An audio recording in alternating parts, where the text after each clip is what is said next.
Magandang gabi po, Luzon, Visayas at Mindanao.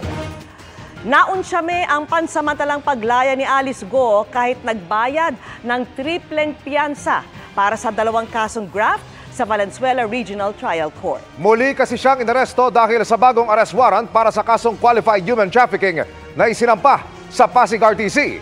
Nakatutok si Ian Cruz.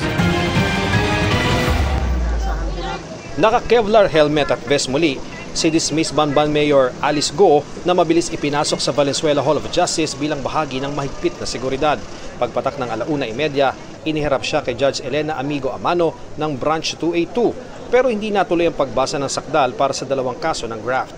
May nakabinbin kasing motion to quash information ang depensa na unang inihain sa Capas Tarlac RTC kung saan unang inihain ang kaso bago ilipat dito. Kaya may hanggang Miyerkules sa magkabilang panig na magsumite muna ng posisyon ukol sa mosyon. Pero matatag ang posisyon ni Judge Amigo Amano na sa Valenzuela City Jail si Go. Sa kabilayan ng hiling ng abogado ni Go na si Attorney Stephen David na manatili ang kliyente sa PNP Custodial Center sa Camp Crame kung saan tiyak ang proteksyon ni Go. Magiging magulo rin anya ang sitwasyon dahil pinaharap sa Kamara at Senado si Go bukod sa may warrant of arrest din mula sa Pasig RTC. Pero tutol dito ang prosekusyon sa pangunguna ng ombudsman na kinatigan ng korte. Nang sabihin ng depensa na magpipiyansa si Go, nagmosyon ng prosekusyon na dapat quadruple ang bail nito. Matapos ipakita ang kakayahang umalis ng bansa, kaya nahuli sa Indonesia. Sa huli, nagdesisyon ng korte na triplihin ang piyansa. Dahil sa piyansa, hindi na itinuloy ang naunang planong desisyonan ang hiling ng Kamara na mapasa kanila ang custody kay Go matapos makontempt sa Pogo investigation ng Quadcom.